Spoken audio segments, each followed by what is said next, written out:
profits. If you have not followed his Triple H horse racing podcast, you're missing out. It's one of the best podcasts in the country.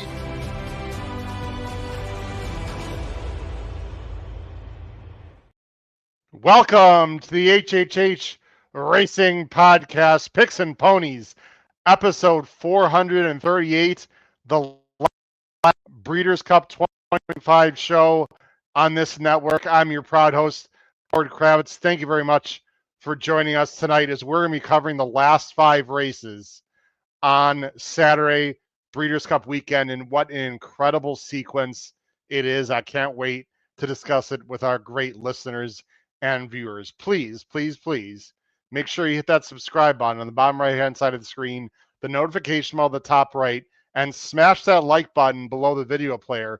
The more you hit that like button, and you can only hit it once, but the more you press that like button, it sends the YouTube algorithm to the HHH Racing Podcast, and we can grow. We really do thank you for your support. You can listen to us on Apple Podcasts, Spotify, and Anchor, and you can follow us on X at HHH Racing Pod, and we have reached some milestones and are about to reach some milestones, all thanks to you. We couldn't do without you. We'll talk about that when I bring on my co-host right before we discuss the races that we are going to be discussing. I also just want to give a quick shout out to everyone that purchased our 2025 Breeders' Cup Power Pick tip sheet. The deadline is now over. Our response has been absolutely tremendous, especially the last 4 or 5 days. Thank you very much for that. If you are listening, I sent out an email, but just to reinforce, if you're listening and you are you've bought the Breeders' Cup Power Pick tip sheet, the plan is that it will be out Thursday night, tomorrow night, as we're filming here Wednesday night. It's over 30 pages.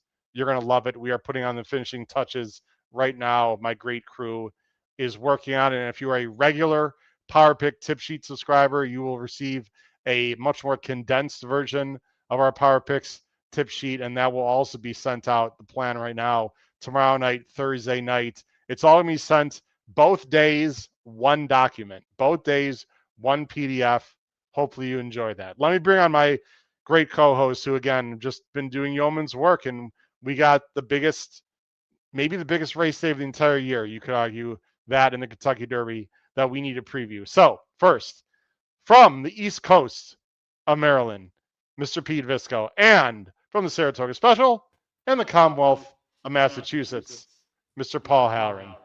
Paul, how are we doing? Pete, how are we doing? I hear a little echo in the background, guys. Someone might have a monitor on or something there, but I can hear my voice through one of you guys. I can hear it too. Is it me? I don't think it's me. Actually, it is Pete. Yeah, Pete, it is you.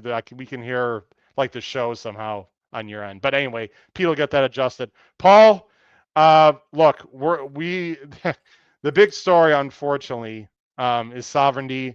And Pete and Paul have decided that we will talk about sovereignty, of course. But let's just go ahead and wait until we talk about the Classic because we have more viewers usually then. But unfortunately, Paul, and we can talk about it for 5 seconds, the fever came back. He is out of the Classic. Yeah, we talked last night. I was hoping against hope, but I'm a realist, and I told you I had got some insight, and from someone who would know, not connected to the camp, and it is what it is. It's terrible timing. It's unlucky, but you know what? No one died. The horse is healthy, and we have to move on. But it's just, I think racing fans are getting cheated out of, what would have been the best Classic field since some say 98, I say 07, but it's still a very good field, but it's certainly no longer mentioned with those 2 years. Very good. Yeah, it's still a very good field. Best of all time or close to that. I'd have to say no at this point, but we have a lot of people in the chat, Pete, that have been with us, since the beginning. Recently, there's Bill Margaluski is here. We saw Christopher, Matt, Tom Espinoza. I want to say this, guys, the last thing I do want to talk about before we get into the races, I'm going to go full screen for all 3 of us here. So let me just do that.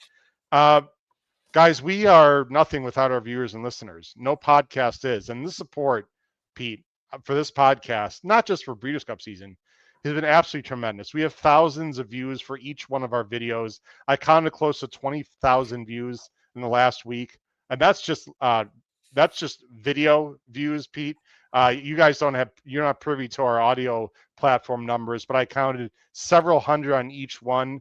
I mean, Pete, it's fair to say 25, 30,000 people in the last, 4 or 5 days watching and listening. And we are over 6,000 subscribers now on our YouTube channel. We are approaching 1 million views. We might hit that before the end of the year. And we're over 3,400, Pete, on our X handle. So again, I'm not really asking you guys a question other than just to say thanks to our unbelievable support that we get, not only through the Breeders' Cup, but throughout the year. Yeah, it's been fantastic. And it's great because our chat is very conversational with each other as well. And I think their relationships have grown over the years, and it makes the shows better. It makes our interactions better. It makes their interactions better. So yes, thank you to everyone. It's fantastic. And we have great viewers, and hopefully the viewership keeps growing and we get more and more people into our little HHH family. Oh yeah, we're not satisfied. I mean, let's rock and roll. We'll get to 10K. We'll keep going. The tip sheet sales went well once again this year for the Breeders' Cup Power Pick. So anyway, it's been tremendous. Let's get into the races, guys. We have 5 races to talk about, and I we are not. Well, I won't go on a diatribe about how the Classic is not the last race. Something might slip out with Paul, because I know it's actually you're on X and you said it doesn't really bother you, Paul. People sort of get over it. And Pete, I don't know how you feel about it. To me, it's no big deal. Whatever. I couldn't care less. Yeah, it is what it is. Yeah, it is what it is. Guys, let's get into the races, shall we? So let me go ahead and bring up the first race on the screen again, previewing the last 5 races on Saturday. Here we go.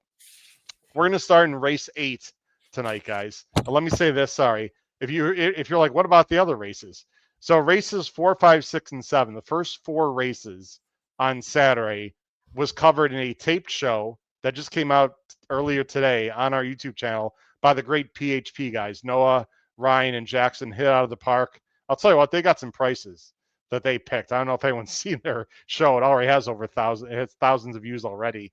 Check it out. It's on our YouTube channel. It's in our Breeders' Cup section, along with many other great shows, including Paul's interview with Aiden. So if you're interested in races 4, 5, 6, and 7 on Saturday, go and check out that show that the PHP guys covered. All right, we're starting in race 8. We're going to start with the turf.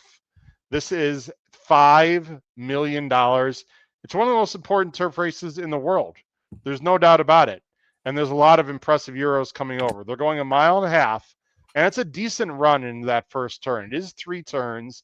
It's not really a short run. They do have time to cross over, but I still don't think ideally you want to be very wide. It's a big field of 14, and there's a heavy morning line favorite, guys, in the number 8.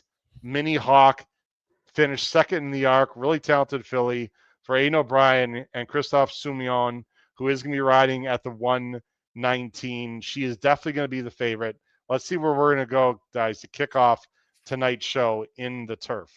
I am going 3-8-1. Paul's going 8-10-1, and Pete and I are the same 3 in different order. Pete's going 8-1-3. Pete and Paul, you guys are chalking out. I totally get it.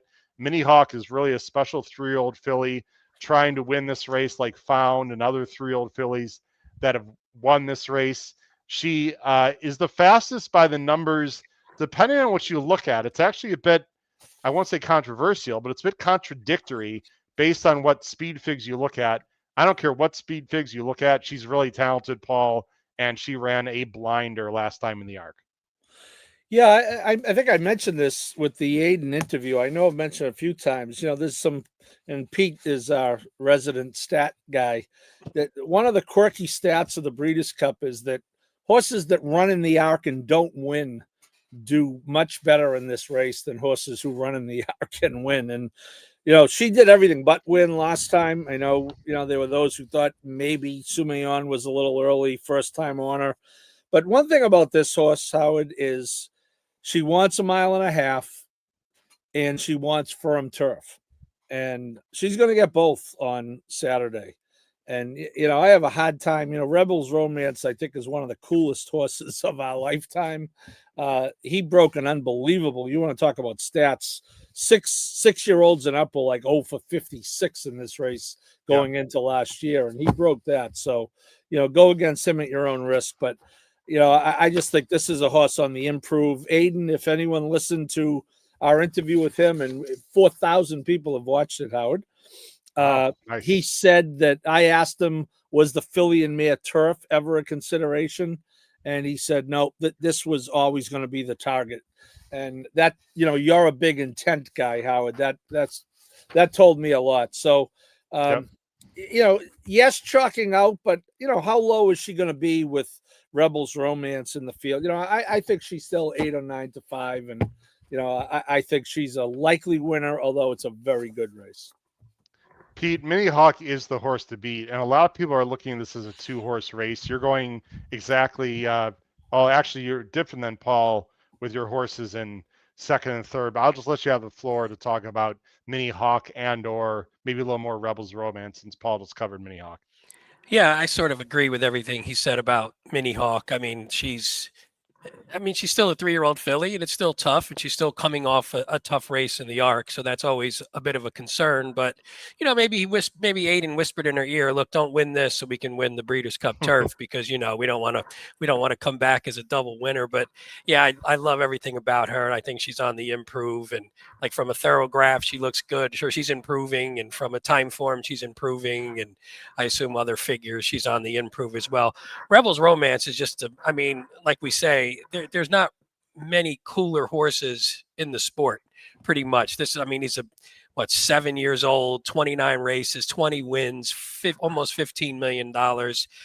He wins from sitting off. He can get on the lead if he needs to. He's pretty versatile. He can do pretty much anything. This is last year stalking. Yeah. Sorry, this is and the Dolphin Blue just stalking on the outside. Sorry, Pete. Yeah, no, not at all. He was. Yeah, he sat he sat a beautiful trip last time and sort of, and that field, I think there was no one in that field to Mini Hawk's caliber. That's one thing I think that he'll have to deal with, is I think she is a notch above what was in that field. And you could see what he did here, even though you see those horses were bearing down late. But I don't know. He's just a super cool horse. Anybody who's going for their third Breeders' Cup Turf is a pretty cool horse. So there's no knocks against him. I think we've talked about it. I think you and I are in the same opinion. I have the weird feeling in my head that I don't think of him as an all-time great, even though his results make it seem like he is. And that's maybe just a mental block that you and I have that's wrong. But he always shows up for the most part. So you're going to get a good race out of him. So he's not going to crap the bed. You see, even 3 back, he lost to Calendagan, or however I forget how you pronounce that. Calendagan. Yeah, I knew I was saying it wrong. It sounded terrible coming out. But he runs his race. He's going to run his race here. I think it's those two, and I don't think they're unbeatable, but I think they're clearly a notch above everyone else in the field. And Rebels Romance doesn't need the rail to save ground, but he is going to get the rail anyway. It's hard to envision him not getting a good trip, right? Until late. Maybe he's got to find room. But I'd rather have the rail if you like Rebels Romance than the 12 hole. I think William Buick has once or twice found room in a Breeders' Cup race too. When he knows what he's doing. He's really good. He is 7, and I think this year's race is appreciably tougher, Pete. I do too. Roshan Pipe, the 2-3 finishers last year were both Japanese horses, which, there's plenty of really talented Japanese horses. My point really isn't that they're Japanese. My point is there are a lot of Euros that came over last year that weren't really damn good in the race. They didn't really fire at all. The only ones that fired other than Rebel Romance were the 2 Japanese horses. And Roshan Park, who actually a bunch of us liked, if you remember last year, was like 20-1. So, and he barely won. The wire needed to come soon. We saw that replay. They were bearing down, Yeah, look, those are the 2 most talented horses in the field, probably, and the 2 most likely winner. But you know what, guys? I'll talk about Goliath in a minute. Guys, this is one of my plays of the weekend. I really, really believe and love Amlock in this spot. And there's a lot of reasons why, and I'm not going to talk about the source for 25 minutes. But I will talk about the source for 2 minutes. I like to pride. I'm going to go full screen, guys, here for myself here, just a second. I pride myself in doing a lot of homework, and sometimes it works out and sometimes it doesn't. But I'll tell you one damn thing: I will be prepared. I've watched almost every replay of the number 3 Amalok. I've talked to good friends and Euro experts, Davey Lane and Emmett Kennedy. I've talked to a few other people that I respect, and I think this horse has a lot going for him. And one of the main reasons is because of the price. Now, Amalok is 10-1 morning line as I bring you guys back on screen. I don't think I'm getting 10-1. We'll see. The Europeans think he should be that. And just obviously the bulk of the money is going to go on the 2 horses we talked about. There are several things I like about Amalok, and I will be brief, but they're worth mentioning. First of all, guys, he's only got 6 lifetime starts. So if you're going to say, well, he's slow, okay, he maybe is a few lengths behind the top 2 we just mentioned right now, but not much. And who's to say he can't jump up again? In fact, the numbers say he will jump up again, and I think he will. That's number 1. Number 2, guys, he is an April 3-year-old. So it makes complete sense to me that he's a late bloomer, right? 2 starts back when he won, that was the King Eddie was a solid race. It was Ascot, Royal Ascot. He ran 2:28 and 3/5. If you're someone that believes in times, Keeneland, who you mentioned, Pete, who is a French superstar, who is not here but is going to the Japan Cup in early December instead of here, who's also a gelding, by the way, and one of the best horses in the world, without a doubt, ran 2:29 that day. Now, it's not always about the time, right? Because they could go a slower pace. I get it. All I'm saying is Amalok ran faster by the clock on that day, June 20th, than clearly one of the best horses in the world in Keeneland. And that was a mile and a half, guys. The last time the Irish St. Leger, the track was not firm, but it was good, as it says. That was a mile and 3/4. It was too far. And who did he lose to? He lost to Al Rifa. Al Rifa, who, by the way, Pete, you and I bet heavily. I know. Always wrong. Always wrong. He's a different horse now. He's a really good horse. Very good horse now. It was too far. And Amalok guys had the lead at the 1.5 mile mark. It was just too far. And Al Rifa beat him. I think Al Rifa is going to the Melbourne Cup, I believe. He's one of the best stayers in the world. Amalok is going to sit a nice trip. Ross Ryan, if you don't know him, he's won Breeders' Cup races already. He's a very good young jockey. And the scenario I see, guys, is he's going to be 3 or 4 or 5 lengths off, like mid-pack, or he's not a dead closer, ladies and gentlemen. I have a feeling that Rebels Romance and Goliath and maybe Mini Hawk and some others are going to sort of go for the wire, on the turn. And Amalok's just going to be sitting back, waiting, and make that last run. That's what I envision. The last thing I'll say, guys, I see a lot of comparisons to Yabir with Amalok. Yabir was a 3-year-old late bloomer, won the 2021 Breeders' Cup at Del Mar at 8-1, coming over the top late with a massive stride. I really like Amalok a lot. Of course, I could be very wrong. He's got to be 2 very good horses, guys. That's where I'm going with. Any final thoughts? We should talk about the 10, Paul, who you have second. You guys can talk about Amalok as well. Paul, talk about El Cordobas quickly, and then you and Pete can mention. Well, Pete, you've got Amalok third, so I'll let both you talk about my top pick in a second. Paul, talk about El Cordobas quickly. Yeah, this horse's 3rd start in the U.S. Ran very well in winning the Sword Dancer with Pratt. Did not run as well last time out at Aqueduct. He did get beat by Rebels Romance and redistricting with Johnny V. But I think this horse is a pretty solid board play at minimum.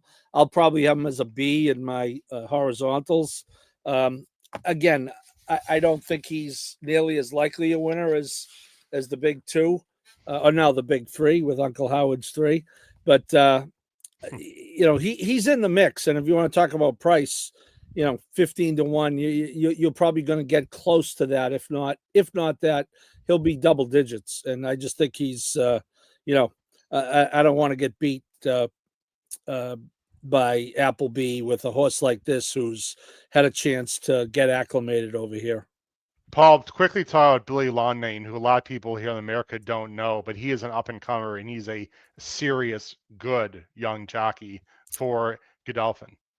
Yeah, he's a young Irish kid, and he's I'm not sure how young, but pretty relatively young, and let's face it. When you get to Godolphin and Aiden and Coolmore, they're not putting, Us on the they're horse. not putting just anyone up top in any race, let alone the Breeders' Cup. So, No. he has ridden a lot of their horses, and Yeah. I'm, in using the horse, I'm perfectly comfortable. It's too bad.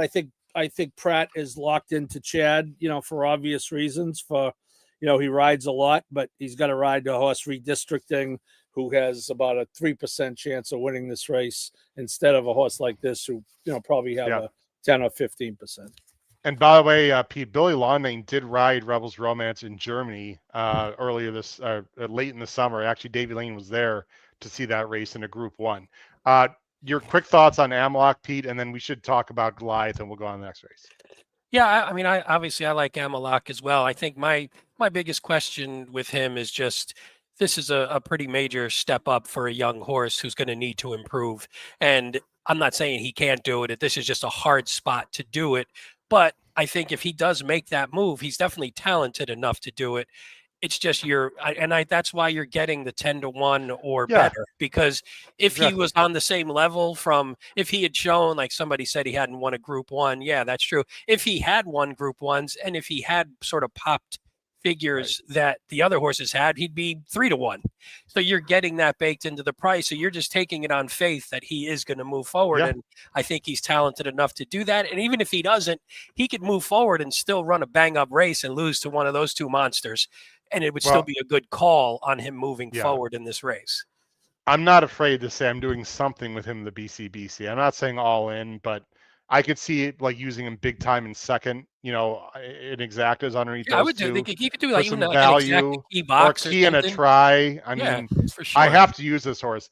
Goliath is a interesting horse for Stewart Resolute Racing, who I think spent $200,000, Paul, I think, to supplement to this race. Yes. He's run some bangers. He's run some huge races, but he's inconsistent. I just can't trust this horse. But if he wins, I wouldn't be shocked. I would be surprised, though. I'm not as high on him as some others. Yeah, the word is he's got pretty good speed, and he's going to be forward. And, this is a race that, typically it's very difficult to win in that fashion, although they are out at Del Mar, where we presume it's going to be very firm. But yeah, I agree with you, Howard. I wouldn't be shocked. I have him as a C for that reason. Yeah. Just in case, but I like other horses. Well, Howard, your 3-year-old Amalok, there have been 9 Euro 3-year-olds to win this race. Yes. They can absolutely do it. 2 bombs I want to mention underneath. This is a tip to Jackson Muniz. Gold Phoenix is a really cool horse. He's sort of like our poor man's Rebel Romance. I mean, obviously he hasn't accomplished as much, but he's a cool horse. Well, I'm just saying he's an older horse. The Titanic was a minor marine mishap. I'm just saying he's an older horse who's stuck around and done a lot of good things. That's all I'm saying. He's run 4th in the last 2 Breeders' Cups. I suppose he could do the same.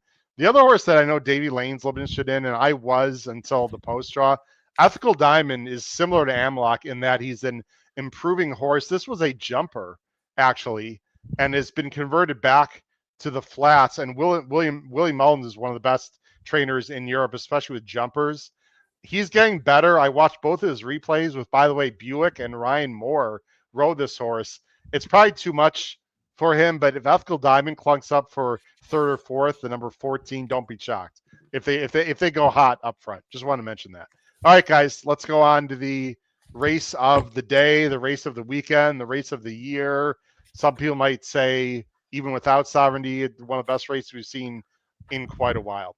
It's the Breeders' Cup Classic. Let's just talk about it very quickly right off the start. We already mentioned Sovereignty is out. Let me address this to you, Paul. Who is going to be favored in the Breeders' Cup Classic now? I think Fierceness. I think we talked about it a little bit last night. I mean, I just think it's logical that the second choice becomes the favorite, because I don't think the race flow changes all that much. Sovereignty was going to come from behind. He wasn't going to come from last, but I think Junior would have been as tactical as he needed to be, but he certainly was going to be in the back half. So I don't see his scratch changing the race flow that much. So therefore, I don't know what you guys think. I think David Aragona did a really good job in adjusting the morning lines, which I think are reflected in what Are you they have on adjusted screen. now? Actually, They no, are. well, No, fiercest It's 5-2 5-2. down You to have it, Paul? 4-1. Yeah. Go ahead. I'll just give you quickly, Howard, the ones that changed. Baeza from 15 to 10. Forever Young from 6 to 7-2. Sierra Leone from 8-1 to 7-2. Mind Frame from 10 to 6.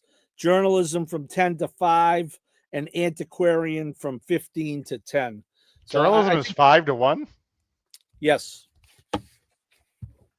Wow. Well, Okay.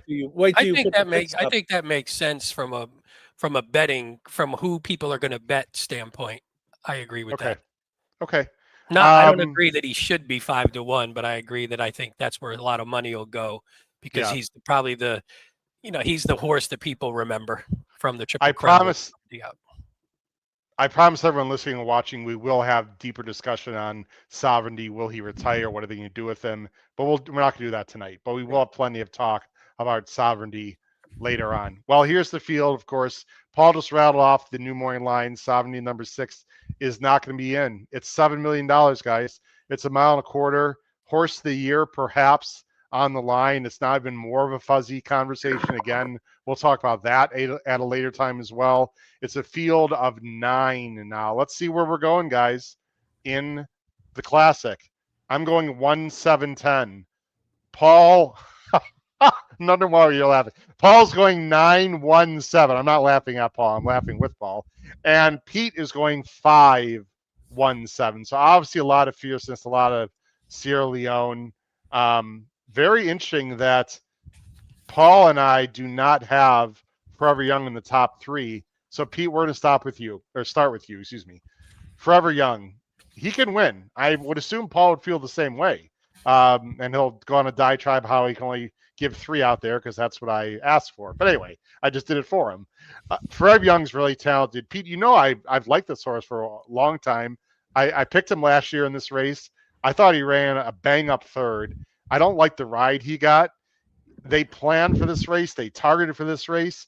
He beat Romantic Warrior in Saudi, who was the highest ranked horse in the entire world. If people want to say he's a turf horse, fine, but he was really damn good in that race, both of them.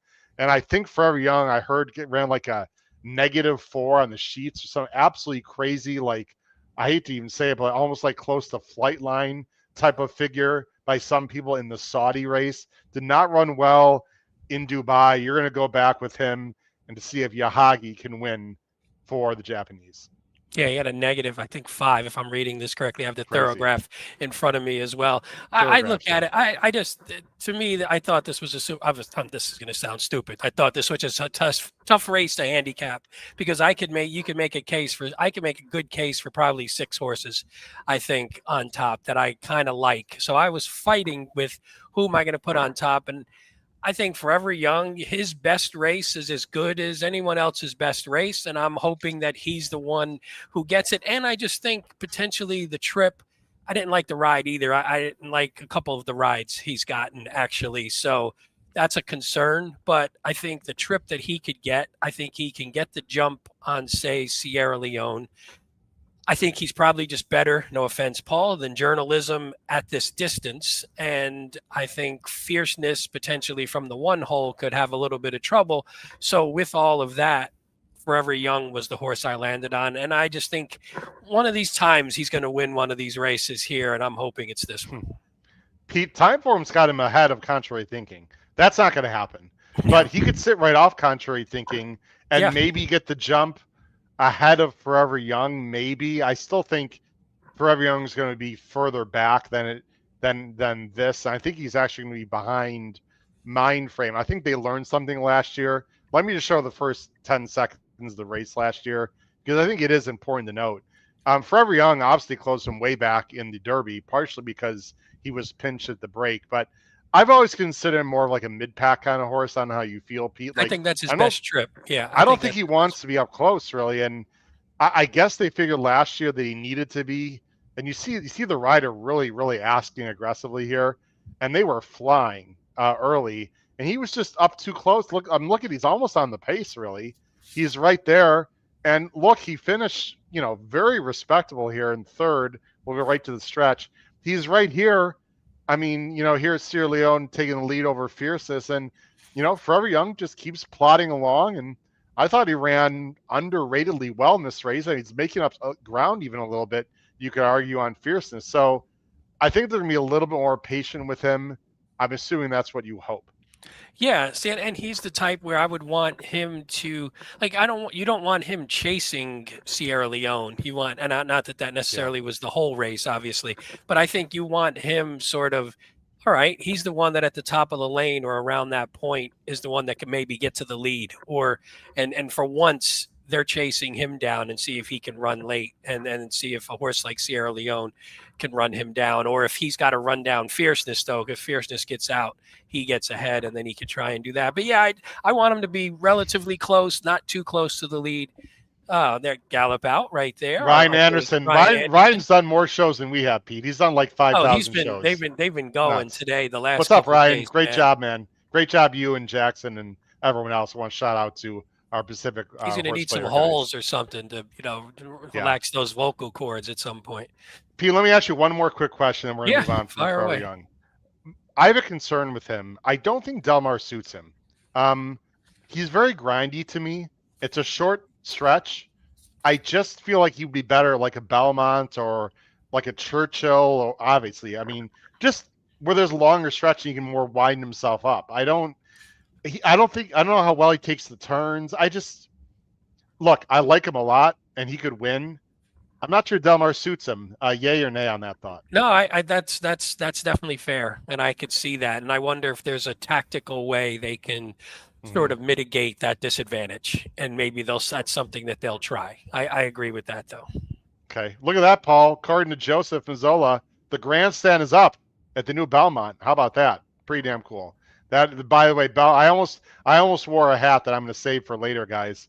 I don't want to spoil it, but the Belmont is going to be hosting the 2027 Breeders' Cup, which is going to be just, if it's the Belmont 27 amazing. Breeders' Cup hat, I have it. So if you want to wear it the same night, we can. Oh, well, you and I can talk. Nick Severs thinks Baez is interesting. Look, we can talk about this race for an hour. We don't have the time for that.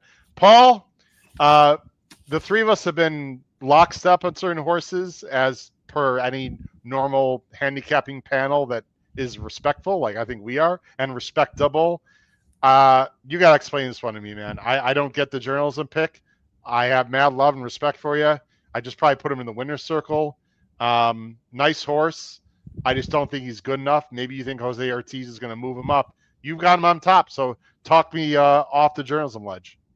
Well, let's start with the fact that in this race, you should always start with 3-year-olds. 14 wins, 16 seconds, 14 thirds. Obviously, the best 3-year-old is no longer with us for this race. This horse was widely considered the second best 3-year-old for most of the year. I do think Jose is going to make a difference. This is not a Umberto bashing, but let's be honest.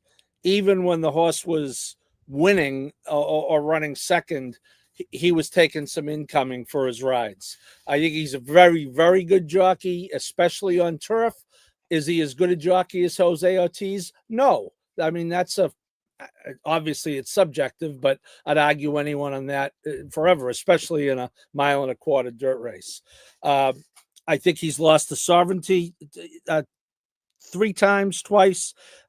Fierceness did beat him on the square last time.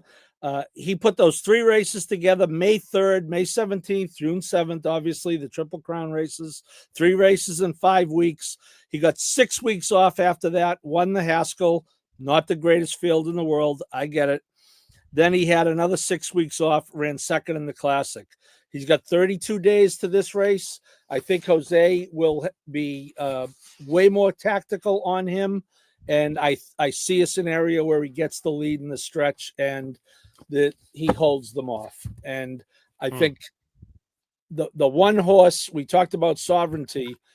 I think clearly the horse that has benefited the most from that scratch is Sierra Leone, who I picked third. Because interesting. Why? Well, again, we talked about it the other night. He wasn't going to be ahead of Sovereignty, and he wasn't going to go by him.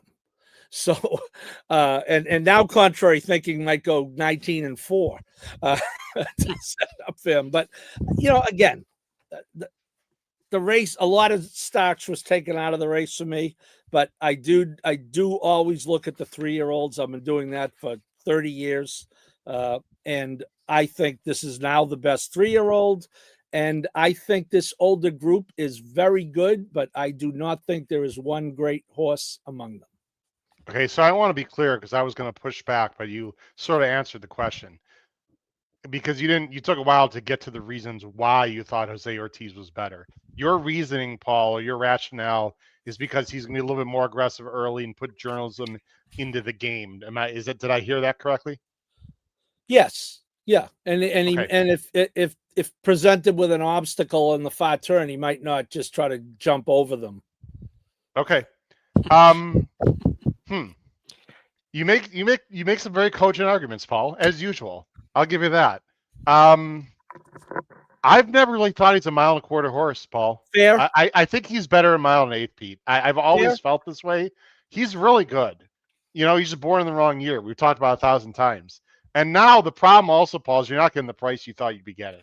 That's well, I wasn't betting him, but Howard, don't worry, I wasn't betting him at that price.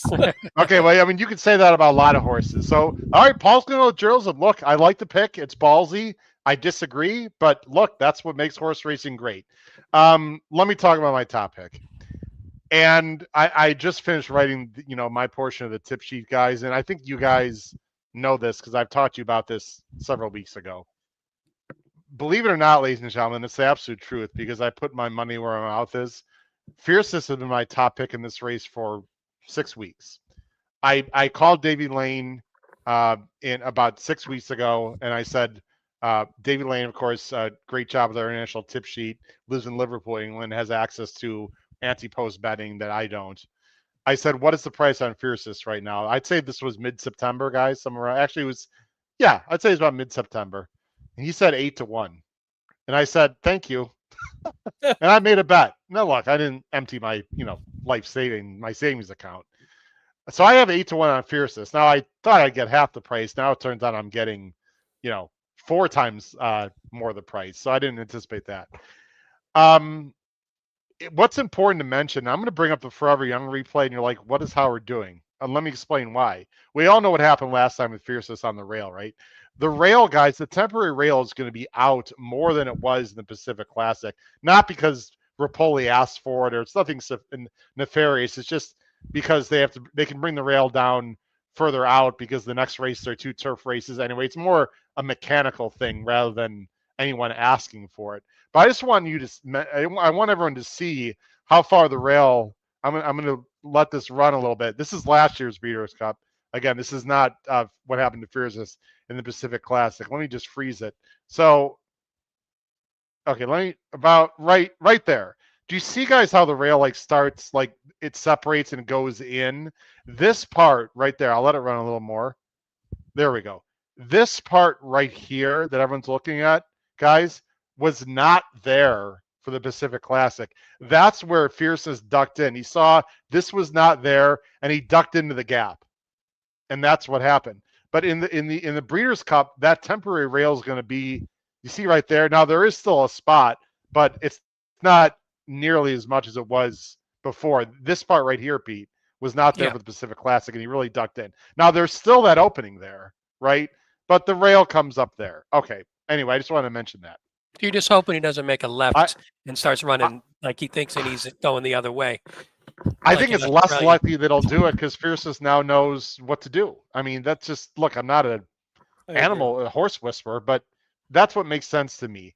They've also schooled him there. I just don't think that's a problem. I think what's more likely a problem for me is that Nevada Beach keeps him pinned in. That is what I'm worried about. I'm not worried about contrary thinking. And you know what? We have other races to talk about, but if you really want to get under my skin, we could talk about this whole rabbit, complete effing nonsense from Mike Rapoli, acting like a total baby. It's completely ridiculous. I know. Well, I know what you're going to say, Pete, but you can argue that he shouldn't be in the race. Like that's a fair argument. Comment on that. Yeah. Okay, but anyway, what Rapoli, He's making a mountain out of a molehill, guys. Contrary thinking has nothing to do with this race. If Giroux goes, 22-1 and 45, who the F would be stupid enough? What jockey is stupid enough to chase after him and go that fast? You just let him go. He's going to stop at the 3/4 pole. Well, There's just no reason. It's like he's not even there, Pete. Just act as if he's not even there. It's so stupid. Anyway, go ahead. Except the fierceness could be the one that he backs up into if fierceness isn't able to get off the rail and contrary thinking starts backing up a bit. Right. That was one of my. Well, he's got 6 furlongs to figure that out. So, but I understand. Well, but I mean, if he gets pinned on the inside, then I might change. Right. Yeah. Right. I know what you're saying. He backs into him and Fierce's checks, and I just lost X. No, right? not even the check. It's just that he'll have, if you got horses that are top quality with clearer runs, and that's your only concern. I mean, shoot, I like fierceness, so I'm not arguing against. So here's my thing.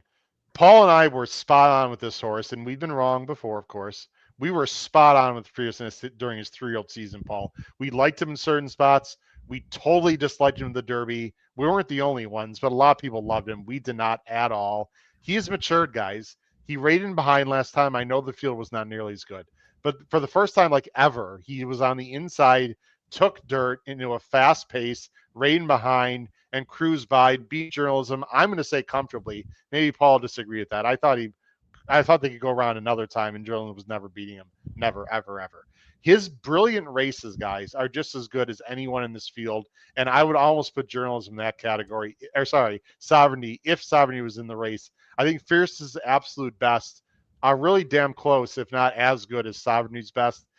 If he can, if Johnny V can work out a trip, I think he is, I won't say a likely winner, but he is very likely to be right in the mix as they approach the wire. I'm not the biggest Rapoli fan. Guys, I bet with my head, not with my heart. I really like Fierceness. I think he's going to run a huge race on Saturday. There you go. That's my opinion there. Let's talk about Sierra Leone, unless you guys want to push back on Fierceness or say anything about Fierceness if you guys want. We move on. No, I think we're in agreement. Okay. Right, Paul? You're in agreement on that? Yeah. I said last night, Howard, I wouldn't be concerned about him doing what he did the last time, but I do think there's a general acknowledgement. There's a reason why Todd Pletcher doesn't think he's going to do it either. Yet the day before, the morning of the draw, he was desperate not to draw the one.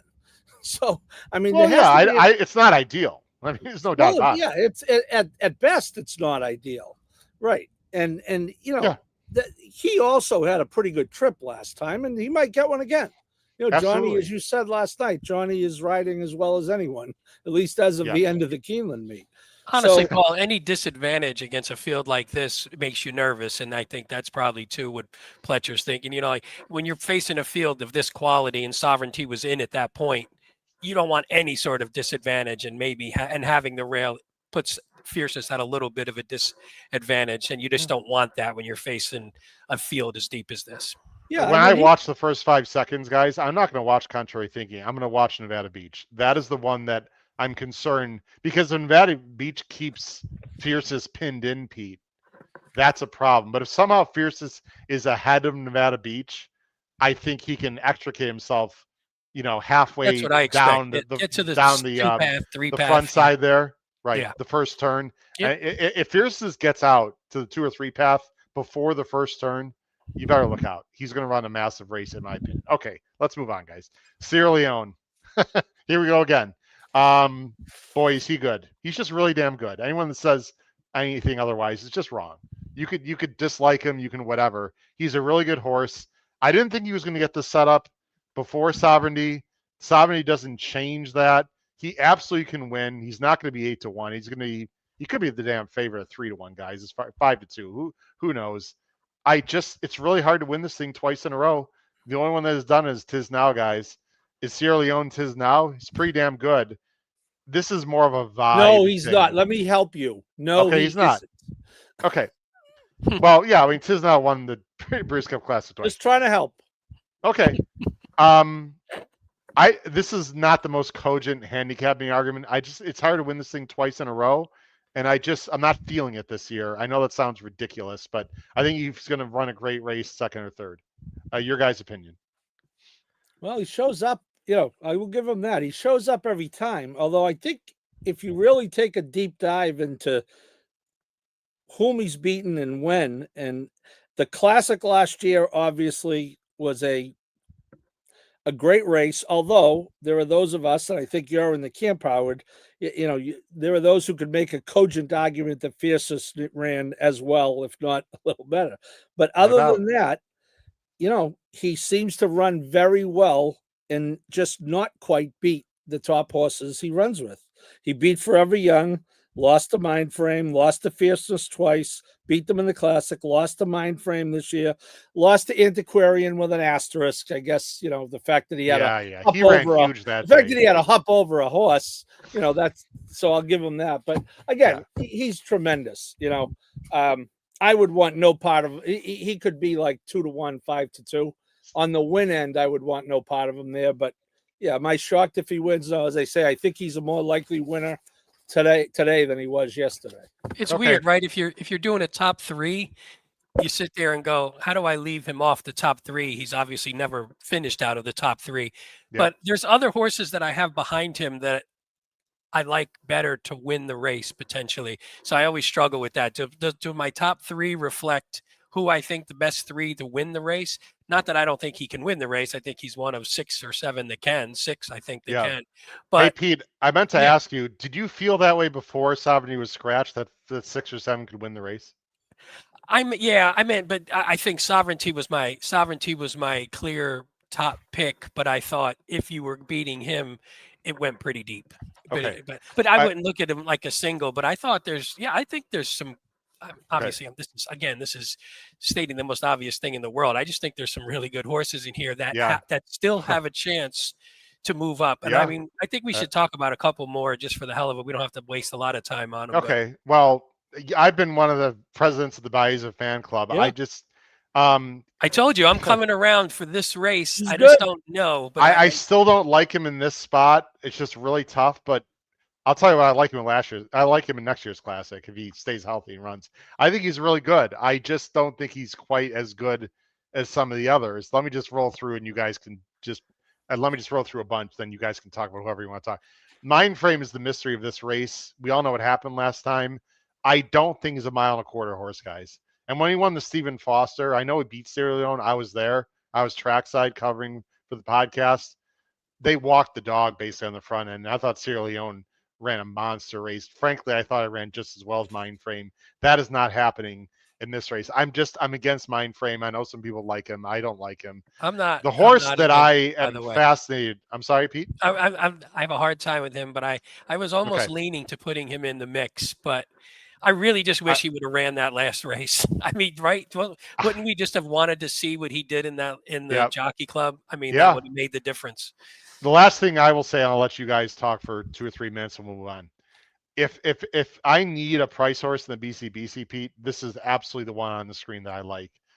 And this was before Sovereignty. You guys know I like this horse before the Sovereignty scratch. I like him. Antiquarian is getting better and better. He's in great hands. I don't mind Saez on this horse. He's going to sit a great trip in theory as long as he's not wide on the first turn. You could say he was a little bit lucky to win the last race, but that was not a fluke. He is a very good horse that is getting good at the right time. And now with Sovereignty out, guys, Antiquarian before Sovereignty and without Sovereignty running is my longer shot play of this race. If he wins at 8-1, I will not be surprised at all. I'll leave the floor to you guys for the next 2 or 3 minutes. You just tell me where you want to go. Paul, let's go first. Actually, any other quick horse you want to talk about? Paul a question about Antiquarian? Go ahead. You guys take it over. Go ahead.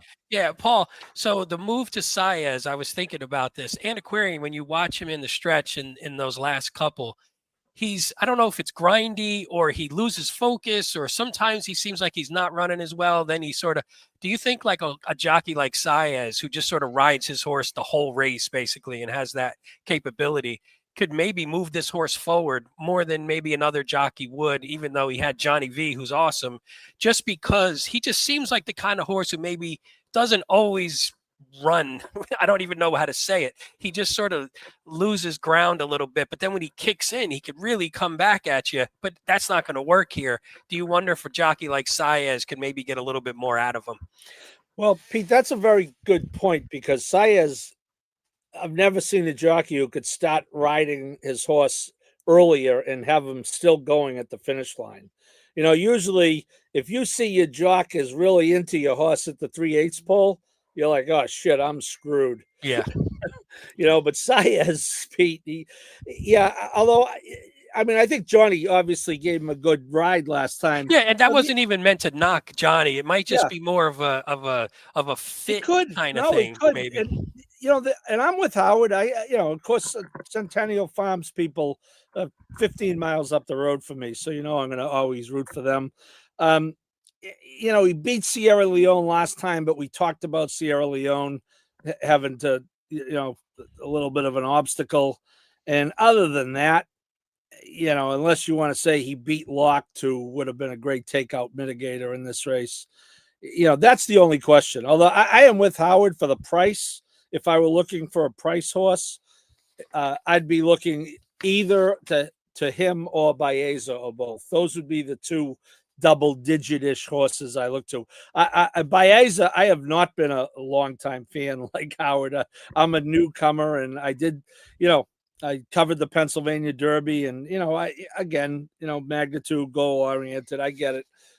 It was a very good Pennsylvania Derby. It wasn't the best 3-year-old race of the year, but I think either one of those two at double digits would be a place I'd be looking if I were looking for a price, to Howard's point. All right, guys, let's go and move on. We have 3 more races to cover. I like to cover each one in 12 minutes each or so. So let's get to it. The Classic is going to be an amazing race, and we hope to see Sovereignty again. We hope that's not the last we've seen with Sovereignty. I think we'd all agree with that. The next race, guys, race 10, the FanDuel Breeders' Cup Mile, $2 million, relatively short run into the first turn, big field, and a really interesting field of 13 with a pretty wide open board. But the Moorline favorite is the very popular and talented Notable Speech for Godolphin, Appleby, and Will Buick. Probably deserved favorite based on what he's done and just sort of his reputation, etc. Let's see where we're going to go in the mile. I'm going 3-4-2. Paul's going 10-11-2. And Pete is going 11-8-2. Very interesting. I guess the big question, guys, based on our picks, is how much credence you take into the Coolmore Turf Mile at Keeneland. Obviously, Paul and Pete really like that race a lot. I don't like it quite as much as they do, but I do understand their rationale. Pete, let's go to you first. You're going to Rhetorical, who Paul really needed and cashed a major pick 5, great score live on our Weekend Warriors, which, by the way, Weekend Warriors will be back at some point, our live Saturday shows. We just took a little respite from it for now.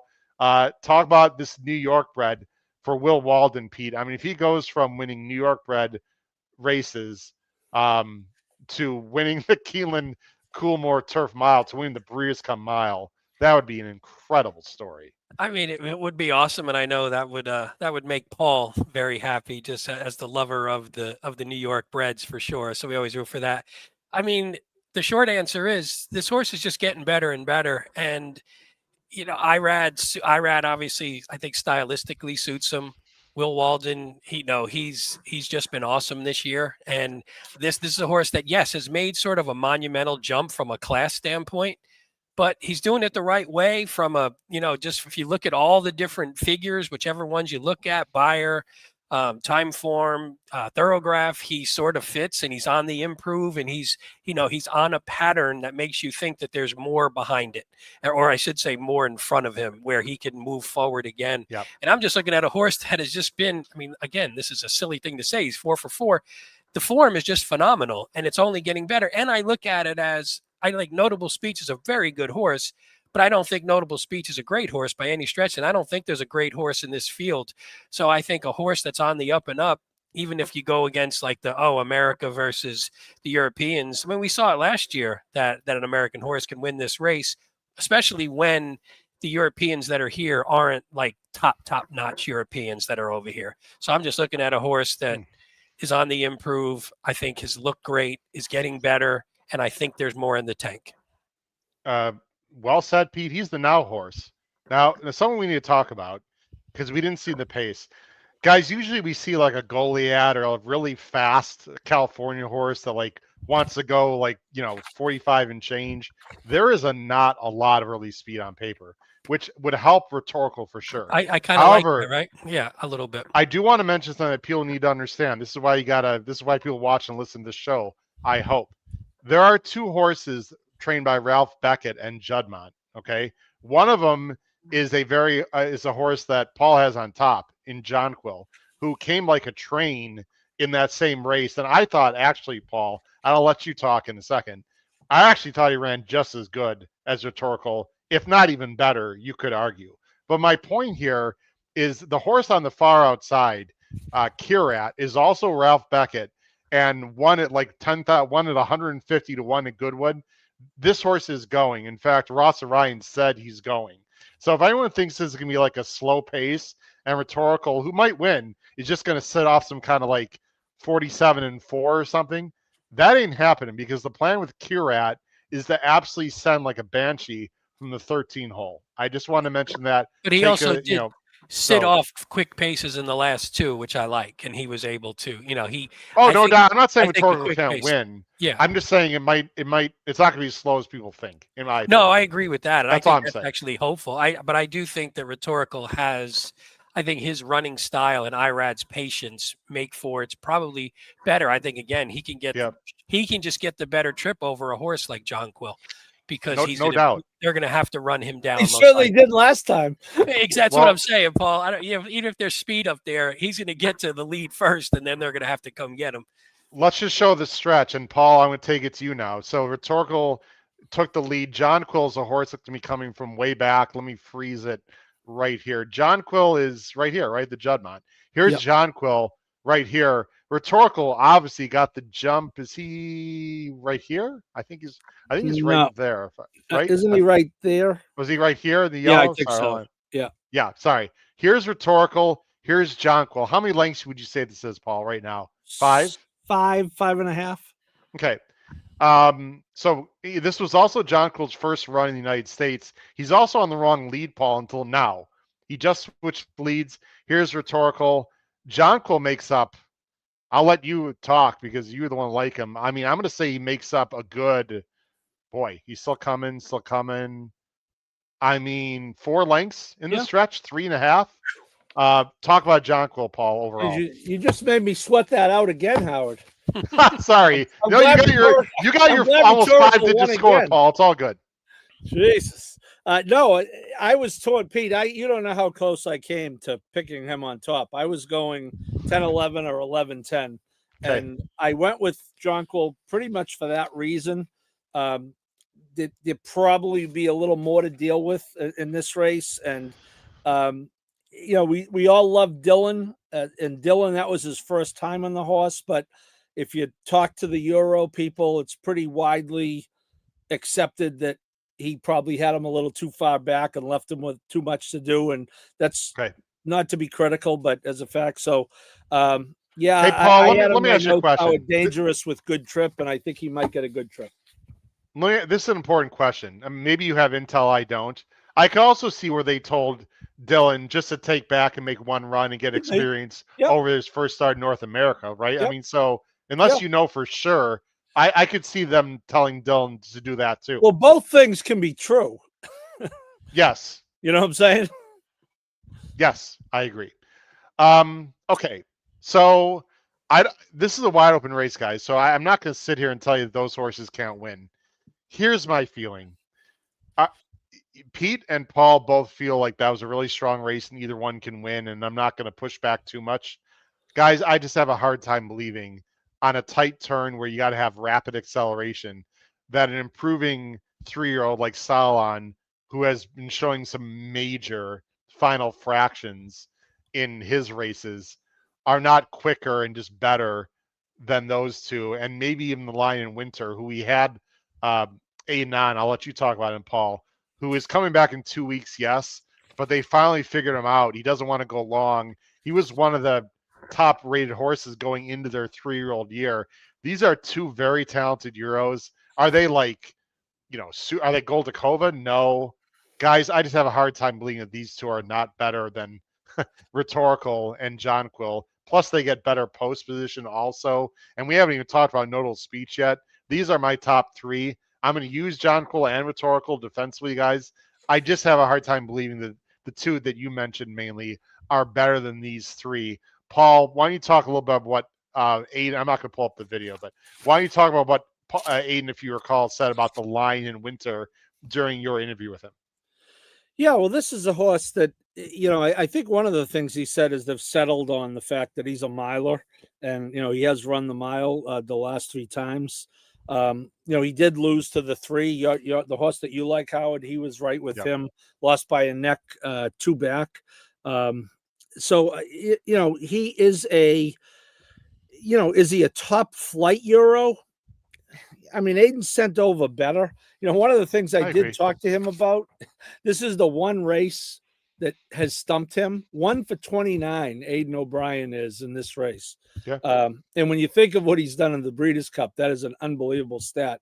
The other thing about it is this is the one turf race that the U.S. has a 23-18 in the 41 runnings. So, I have no issue with the Lion in Winter. I have no issue with Salon. I think it's a tough race. This is a power pick race for me, so you'll hear more about it in those of you who have subscribed. Yeah. I wouldn't throw out the 1 on the board as a price at $1 million to 1 from a good post. So it's amazing you said that. I almost feel the same way. I know Davey Lane feels that way. Yeah, so crazy. Yep. That's what. So by the way, Salon last time, my top pick, beat Rosalind, who's a very good miler, a very good horse in Europe. So, and he's only 3. I just feel, Pete, there's a lot of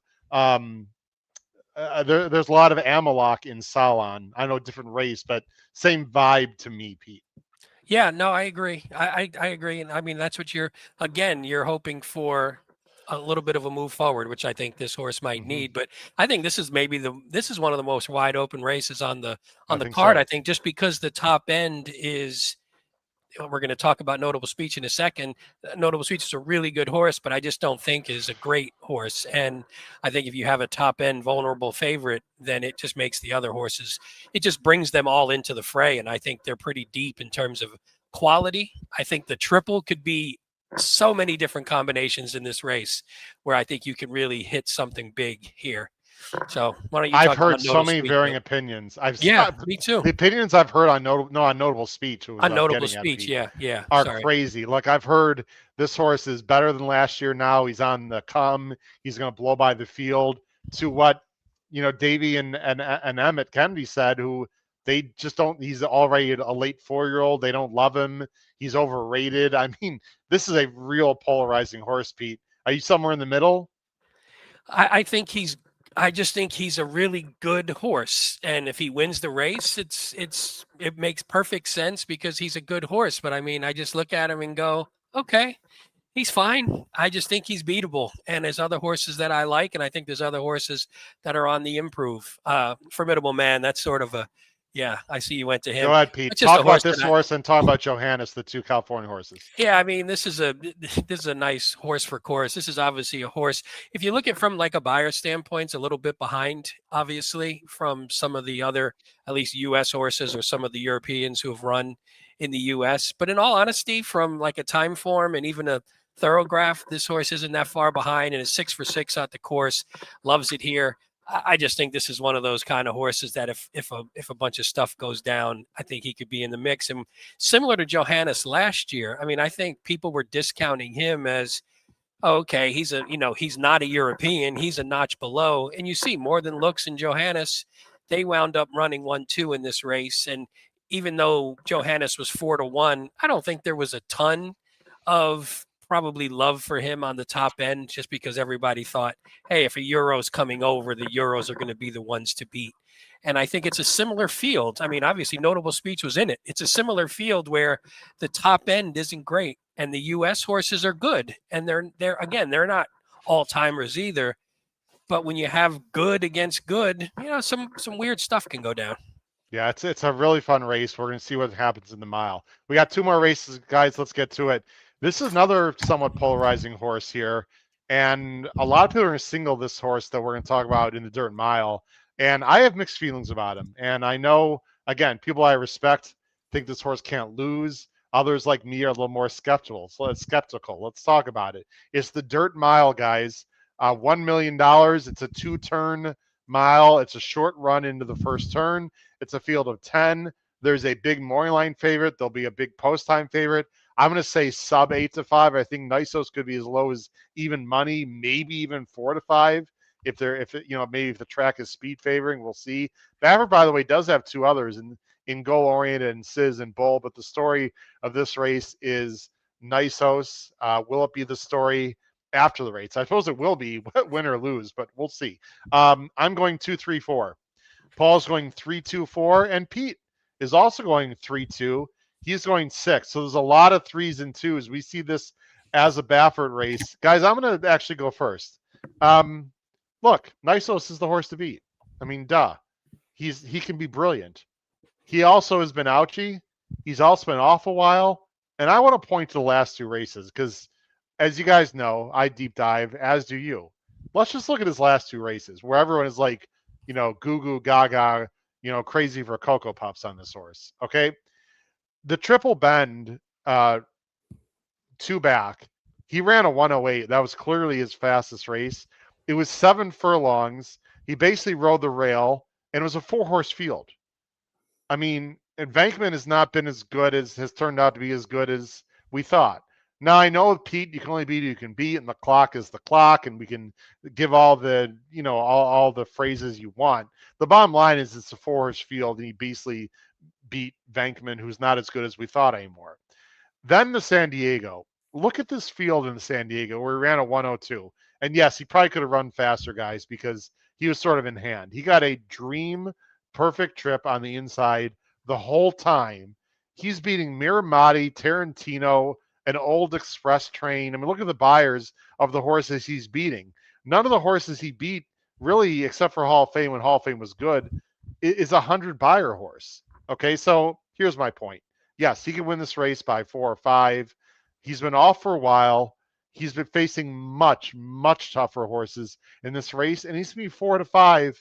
He can win. I'm going against him. I like his stablemate, guys. I've been a fan of goal-oriented for a long time. What I like especially about him, gentlemen, is the number 1 will take it to closer. Goal-oriented's going to break. He's going to be on the rail. He's almost guaranteed to get a good trip. I'm getting 6 times the price, and he's run big races, and I think, guys, he's a little better sitting off. I think he was forced to be up close in the Haskell. He was forced to be up close in the Penn Derby. I think he's better sitting in the pocket. His numbers are not that far off of Nisos, except for one race that Nisos totally freaked. I'm going to try to beat Nisos with another Baffert. I'm going goal-oriented. I think he's talented, and I think this might be his day. Pete and Paul, you're going to go with Nisos. Nisos is brilliant at times. Will he show it again on Saturday? Paul, you say yes. Well, I'll be honest with you, Howard. I have the 2 on my A line. If that has any, I like it. If that helps you at all, maybe it doesn't. Does. I think the cutback is going to help the 2 a lot. I think Agreed. He's run very well at 1 1/8, but will be better. Yeah, I'm kind of with you. I picked Nisos. Do I think he's the most likely winner? Yes. Is he an all-in type of horse for me if I were deep end? No. Now he will be for some people. The horse that I think is going to run big here is Mystic Dan. I agree with that too. I have on the A line as well. I have a crowded A line. Wow. In this race. So Paul, the pushback's going to be, Mystic Dan's a Churchill horse. Pushback. Well, he certainly, sending him out here for the Malibu was idiotic, and I think Kenny knows that. But that's fair. I got no, but the fact is he is in very good form right now. Okay, he's only in good form at Churchill. Okay. I think the mile's okay for him. Arietta got a chance to ride him last time. Those are the 3 I like. I don't, you got Full Serrano won it last year. It's got speed and probably the speed of the outside. I get it. Probably dangerous, but no, I think Nisos is a likely winner. But It is 98 days. Now you say, well, he almost won the Churchill Downs off a year. I get it. He didn't, but he almost did. Yeah.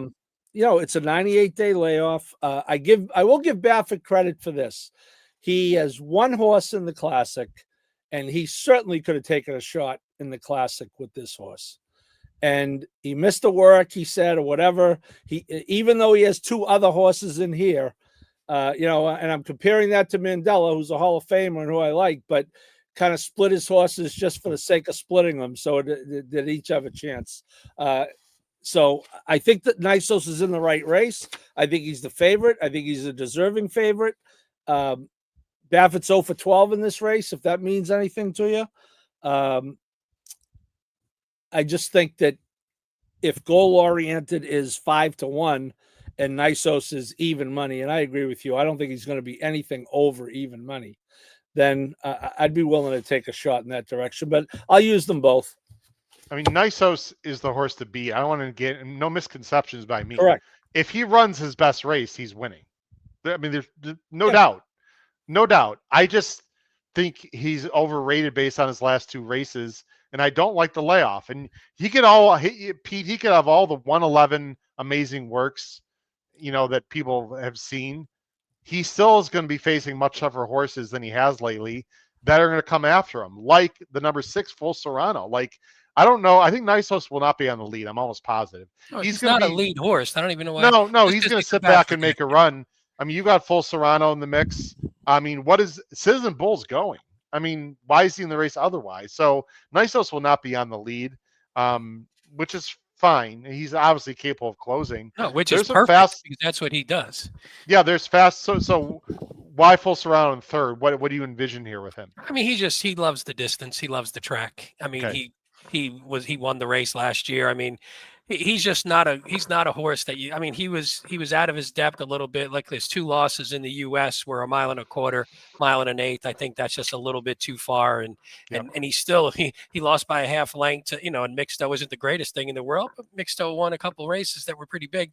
And Nevada Beach is in the Classic and actually is a horse that a couple people might think could hit the board. But I just think he was out of his depth. But at a mile, I think this horse is awesome. So I think he's going to lose, but I think he's a horse who you can't discount him. And I also just think Nysos is going to win. I think you're probably right. I mean, when you talk about it and you say, I don't know about the layoff. I don't know about this. I don't know about that. When he's on the track, he runs his best. He runs great every single time. So that's the way I look at him is he's never not run great. So when he gets to the track, even though that's maybe a little fewer and farther between than we would like, once he actually gets on the track, he runs. And that's what I think he's going to do. Yeah, no, I can't disagree with that. But again, Pete, if I could push back, what top horse has he beaten? No, I agree with that. I agree with that. Then you have to show it here. But I mean, he almost won. He almost won the Churchill race. I mean, he beat Bookham Dano. He beat Mulligan. I'm just saying. You said who has he beaten? He almost beat Mindframe and Banishing. I mean, that was a hell of a race. I mean, that was a very good race. Huge. No, again, right? I'm not here to knock him. I said 3 times like you, he's the most likely winner. I think there's a difference between most likely winner and most likely winner of the weekend. I have a weird feeling Touch of Destiny is going to run a big race. I'm not saying he's going to win, guys, but complete mystery horse. I'm not going to talk about. He's in really good hands. I sort of like the way he moves. He's winning by open lengths all the time. I know it's Uruguay, but I don't know. I put him on my ABC grid for shits and giggles because I just didn't know. Last horse, guys. We'll go on the last race. Is White Barrio just done, Pete? Yeah, I got no interest in him. I don't think he's. Okay. I also don't even think he likes the distance too. I mean, if nothing else, I don't even think he's a good miler. So to me, there's nothing I like about him. So why not run him in the Classic? I don't know. That's not my call. I'm not Safi. Okay. Because he wasn't winning that either. So maybe they thought the mile. Yeah. Well, you want to run him in one, and the Classic was probably insurmountable. At least here you have an ouchie favorite. Maybe I don't know. You know what I mean? I mean the Classic was a no chancer. I think. I don't Wait, think. Chance McPatrick? He's in this race. He's a no. Yeah, he's a Oh, no. I'm sorry. Too. I don't think you win Breeders' Cup races coming off 3 off the board finishes. That might be a overly simplistic way to look at it. But why not run him in the Classic? Because he had 0 chance in the Classic. Guys, Yeah. true or false question, then we're going to the last race. Nisos could be the most spectacular winner in terms of the way he wins, if he wins, of the weekend. Oh, I say true. Yeah, I think that's true. Okay. Yeah. Well, I mean, if he puts on a show, he puts on a show. I'm not. Look, I'm not betting the farm to beat him. I'm just. By the way, I love honestly, I'm trying to be a little cheeky, to be very honest. But I don't know. I think you can poke a few holes in him. I don't know. By the way, Go ahead, I love that exacta, Howard. I think if you were I love looking it at too. if you're looking at like the BCBC and it's the second to last race, I might be all in there, Pete. I don't know. I'm that exacta right there. Fantastic. I love it, especially because I don't think Goal Orient is going to be. I think you're going to get somewhere around that price. So I think. What's that exacta going to pay for $1? 5 to 1. Yeah, 10 for 10 or 12 for 2. What are you talking? 3-2? Yeah, nice. Yeah, that pays more than that. I think. Don't you think? I think about 5. I think, Howard, you're pretty close. Yeah. What's wrong with that? Nothing. What's wrong with that to go from $25,000 to 125? What's wrong with that? No, I'm. That's why I was saying. Just gotta lay a $25,000 cold exacta right there. Boom. Right. You don't have to get cheeky and then play it a little bit the other way in case it does come the other way. But I mean, you don't have to be cheeky to have the horse. Yeah, I mean, I don't think we're giving away any secrets here. I think people could figure that one out. All right, guys. Last race on Saturday, the finale, the Maker's Mark Breeders' Cup Filly and Mare Turf. They're going 1 3/8 miles. It's not a short run to the turn, but it's not a long run into the turn. It is 3 turns, field of 14, completely wide open morning line board. And the favorite is the number 5, Gazora, for Griffard and Barcelona. I believe, don't quote me on this, I think the source is going to end going to Chad after this race. I remember hearing about that. I'm not exactly sure, though. I could be wrong. Let's see where we're going, guys, in the last race of the day. I'm going 14-6-5. Paul's going 6-13-14, and Pete is going 6-14-5. Actually, guys, I'm made a last-second change on the tip sheet. I'm actually putting the 9 in third instead of Gazora. I'm going Cinderella's Dream in third, so I'm going 14-6-9. But wow, Pete and Paul, you're both going Diamond Rain, and I got Diamond Rain second. 6-1 Appleby and a guy named Billy Longname, who we talked about earlier in the show. Pete, talk about the other Godolphin here. The real Godolphin, I think. Yeah, I mentioned this on one of our shows. This, I think, is my favorite play of the weekend, not most likeliest winner, but because of the price, I think this is one that I just really like, and I don't have to get super creative. I think this horse just came back as a 4-year-old better and had 2 nice, not great. I mean, the company over in Europe wasn't exactly outstanding, but I like coming over here, getting the run over, running a really nice race against She Feels Pretty. When She Feels Pretty, I think just had the better, easily had the better trip in that race, and she still was able to almost get there. I think we should watch the start, Pete. Yeah, you think? Yeah. Let's fire because that the up. start. Well, tell them why we're going to watch the start of this race. What happened? Yeah, I forget. Didn't she? Yeah, she was 2 lengths slow out of the gate. She was slow. Yeah, I can't remember if it was. Watch the as 3 bad and 4. as I remember. Is it as bad as I remember? Yeah. Watch. Yeah, because I had a win bet. I had a size. Okay. There it is. Hold on. So the 3 is Diamond Rain. The 4. She watched Diamond Rain. The 3. Yeah. First North American start. Oh gosh. Now that happens in Europe all the time. If you watch enough European racing, they break like that all the time, which obviously is not good. Look at the lengths she lost. I'll just bring it back one more time. She can't do that, by the way, Saturday. If she does this Saturday, I don't think she's winning.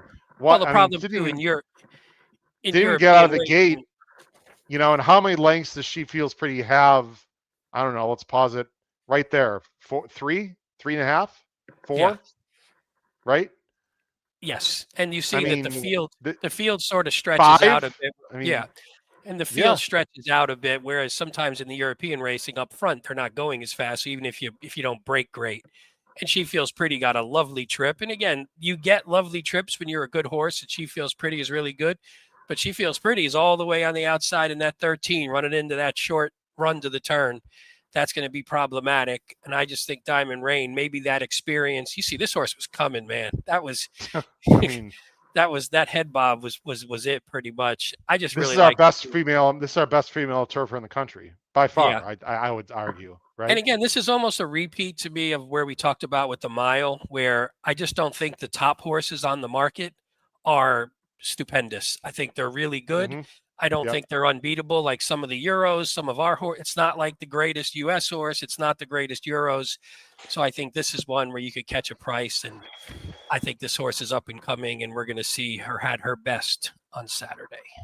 She's got to be better though. She's got to break. She's gonna have to handle some turns, but I like her. I do like her. I almost put her on top. I don't have a real strong opinion of a lot of horses in this race, but I'll get to my opinions. Paul, real quick, anything on this horse, and then let's talk about your second choice. Yeah, no, it was basically off that race. I thought she ran well. I went back and forth here. You'll see I have the both 13 and 14 in my top three. I think if the 14, if they all run their best race, I think the 14 is probably going to win. Post is an issue.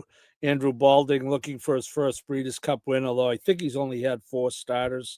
And this horse you see Ombudsman show up on the PPs, and if you want to go back to 24, you'll see City of Troy show up on turf. Yeah, I mean, but to your point, the 3 turns, Howard. You know what they say about 3-turn races. You got to save ground on the first 2, and then you can do whatever you want in the third one. And it's tough to save ground if you're saving ground from out there, you're either right toward the front or right toward the back, because you ain't saving ground mid-pack. So, See the Fire. Not only did she face Ombudsman, a male horse, this horse Whirl right here gave Mini Hawk a serious fight this summer. Also, Whirl is a very nice filly. Also lost a horse named Tom Fana last year. I mean, See the Fire has faced really good horses, but she hasn't been winning lately. That is a concern. I think she's the most likely winner of this race. I don't love the 14 hole though, and she doesn't lay over the field. Paul, I agree with you. I think Oisin Murphy, who by the way is a really good rider, I think he'll figure it out. And if she runs her best, I think her best is better than everyone else's best, Paul, but not by a lot. I do like Diamond Rain. I've gone back and forth on Cinderella's Dream, and in the last 24 hours, I'm more convinced about Cinderella's Dream than I have before. She's gone the distance, guys, in the United States, and lately she's been going a mile. I'm not really sure why. Maybe she's just not best going a mile. I mean, and Buick is here. Now, let me say this, because I asked Davey Lane this, guys. I said, what's your take on Buick on the 9 and Billy Lonning on the 6? Without getting into details, he said, don't worry. He said, don't read much into that. Longnane is very good. Buick has been on both, but he's been more on Cinderella's Dream her entire career. I just want to tell everyone at home that Davey Lane and other people I respect tell me don't think too much about that jockey booking and let that change your decision, which, Pete, I'm sure you're very happy to hear that. So I like Cinderella's Dream a little more. Gazora, I liked more at first. This is Peter Brandt. I think she's going to Chad after this. She's good. She didn't run well in the arc. She was way back, but she was right there at Aventura and Bedtime Story, who's also in this race, who I personally don't like. So, guys, I think Godolphin's got a huge shot in the last race. I do think, though, that See the Fire is the most likely winner if she can work out a trip. Any final thoughts, guys, in the Philly Turf? There was some love for Bedtime Story. I don't know if anybody has any thoughts. Anybody wants to comment on Bedtime Story, the Aidan O'Brien horse? She's Paul, good. you got any thoughts on that one? Well, I listened to Michael Adolphson on a podcast today, who's a real authority on Euros, and he likes this horse. So that prompted me to take a second look. He is, that was a pretty good race last time. I know he didn't hit the board, but I think put up his best speed figure if you look at the time forms. So, but having said that, he has not won since August of 24. Just getting us drunk here with all these he's. Yeah. Oh, God. It took Paul. It's been a long week, Paul. We get it. It's been a long week. That But was if all you're week wondering the at last home, race on the card. Come on, that's we not have a bad. lot of new viewers. Do you explain what the hell that was all about, real quick? Just Oh yeah, Well, for when- people who yeah. don't watch us, yeah, Yeah. sorry. Go When ahead, we Pete, tell misgender, us. when we misgender, we drink. That's Yes. pretty simple. Yes, and which explains a lot of things that happen on this show, actually. Yeah. But there you go. All right, guys, let's get into our best bets, and we'll wrap it up. It's been a lot of fun, and really appreciate it. Again, for those of you that are new, go to our YouTube channel. Please subscribe.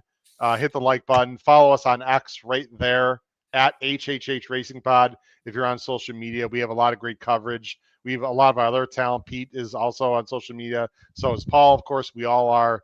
Please go ahead and check that out. Let me get to my notes here, guys, for our best bets on Breeders' Cup Saturday, the last 5 races. Paul, he's got a lot going on. He's going to win bet in race 8 on Mini Hawk, and then he's going to play a $2 pick 3 in race 10. Go ahead, Paul. You can talk about the pick 3. Yeah, and I'll explain the win bet in that Mini Hawk's odds are going to be probably better. I don't know if I want to say better than they should be, certainly better than they could be, because Rebels Romance takes a serious amount of money in this race, right? So, I think Mini Hawk isn't going to be lower than that 8-5. So I could justify. I mean, am I going to bet her to win? If I were playing in the contest, that'd be the type of and at that point in time, I might consider it. My pick 3. I'm obviously not using the classic because I'm going to be getting pizza during that race just to take my mind off of it. I just went with the logicals. I used Notable Speech and Jonquil, who's a price, and Rhetorical, who's a price. The 3 that we talked about in the Dirt Mile, and then Gold, Diamond Rain, and then those 2 outside horses. $2 play, $81, end the day with a win. Thank you for shopping. Let me read the numbers for our audio listeners. Paul's pick 3 is 2-10-11 with 2-3-4 with 6-13-14. That is actually a $54 play for $2. It's the last 3 races on the card. Yep. Yes, sir. Pete, you're going to go to race 11. You're playing a double 3-6, and then it's a flat win bet on Diamond Rain. Yeah, I'm going to keep it pretty simple. Nisos into Diamond Rain, and then Diamond Rain to win the last race. I'm going to keep it quick and simple. I actually almost went with Nisos and Goal Oriented just for funsies in the double, but I figured I like Nisos more. I would play that one bigger. Maybe I would squeak in a little Goal Oriented just for fun. What is the Nisos Diamond Rain double pay so I can thank you after I win the BCBC? I mean, that's if you play that, when you hit that one for, I'm going to say 10-1, maybe 10-1. I was thinking 10-11. I was actually going to say, so yeah, I think so. I don't not know that high. With Nisos, boy. Yeah, Diamond Rain might be 4th choice. 4th or 5th choice? Yeah, maybe. Yeah, you could be right. Yeah, that's right. a tough race. Yeah, that's fair. I don't think it'll be that much. I hope it is for your sake, Pete. 9 at the least, maybe. You could win the BCBC with that, Howard. Yeah, if you're willing to drop, $20,000 on that, why not? All right, my best bet, guys. I really like Amalok, guys. I could be very wrong. I really am interested in Amalok this weekend. My best bets would be Dutch exactas, basically 3 over 1/8 over the 2 chalks, and then 1/8 over 3. So I would need Amalok to finish first or second, guys, and then the likely top choices to also be in the exacta. I think that's very logical and reasonable thought. Would it happen? I don't know. And then I'm just going to put a win bet on Fierceness. I already have a win bet on him at 8-1. I would do it again. I'd probably need 3, and I'm not sure I'm getting it, guys. But all right, 5-2, maybe. Actually, you know what? If he's 5-2, I wouldn't do it. So I'll just take my future bet, my anti-post bet that I have with Davey Lane. Guys, this has just been an absolute blast and pleasure for episode 438 Breeders' Cup. We now have almost 15 shows, I believe, up on our website. Please check it out. Subscribe, hit the like button, subscribe, and hit the notification bell, and then follow us on social media. Pete and Paul, you got 1 minute, each one of you. I'll let you go full screen. Final thoughts for the last 5 races or the Breeders' Cup in general. Mr. Visco, you are first. Yeah, I mean the 5 races we talked about, I think each one has their own separate set of intrigue. So I think it's a really interesting. Obviously, it's the Breeders' Cup, so it's always going to be awesome. But I think there's stories to tell in each one, and there's different ways to go from a handicapping standpoint. And that's what we do it for. That's what makes the show fun. That's what makes the betting fun. That's what makes the Breeders' Cup fun. So I'm looking forward to it. Last thing, on a personal note, just want to say best wishes to my little girl Guppy upstairs, who appeared on this show before. She just had her second ACL surgery in the last 5 months. So we brought her home today. So she is back on the recovery. And now, as her surgeon said to me, she is now a bionic woman. So both legs are ready to run. So she's on the trail. She'll be on the Derby Trail by March. Beautiful. Then she'll be. You better hit the pick 5, Pete. I need it, man. That bill's a little steep. Luckily, insurance, thumbs up for our insurance. They paid a nice chunk of both of our. They're going to pay a nice chunk of this one. Well, and just let everyone know, Guppy is not a human, and Guppy is not a guppy. Guppy is a dog. Yes, Just want to point that out. Guppy is actually a half Rottweiler, half Beagle. So yes, Guppy does not even fit as a name anymore. All right. Yeah, but Thanks, Pete. good luck to her, and we hope for her to heal up quickly. Terrific. Paul Halloran. Yeah, I think it's a great event. Obviously, I like it. This will be the first year I haven't gone in the last 3. And I was going to go for one reason this year to watch Sovereignty. So that score 1 for me. I'm just not to bet the horse, because the horse is going to be 6-5. I just very disappointed that he's not running, but I'll get over it by Friday.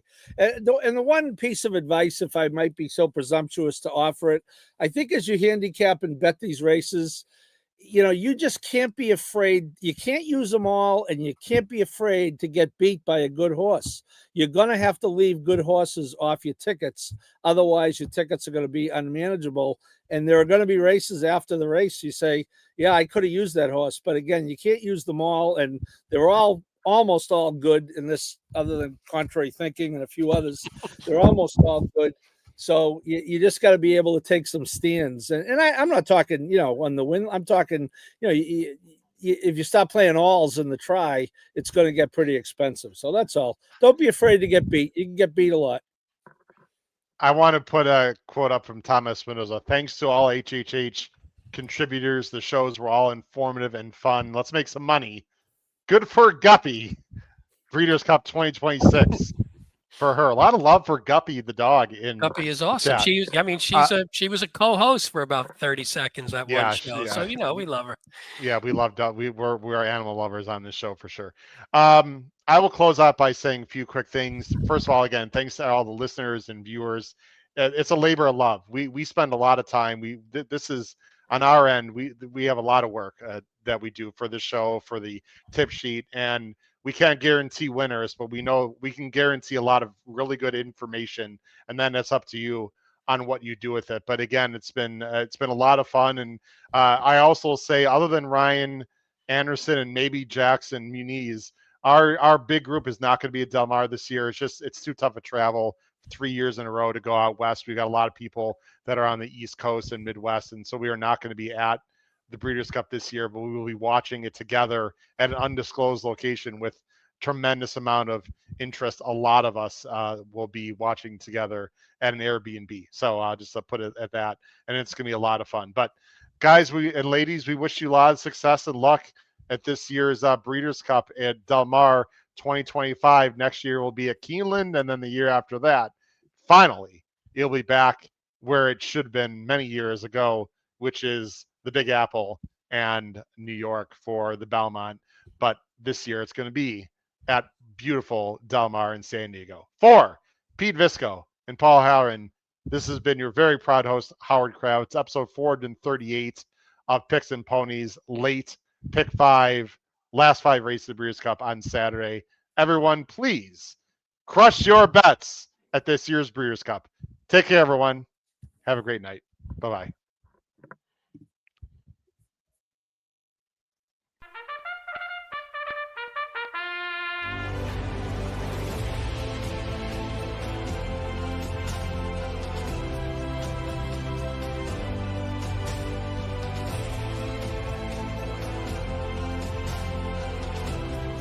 Home. This is a big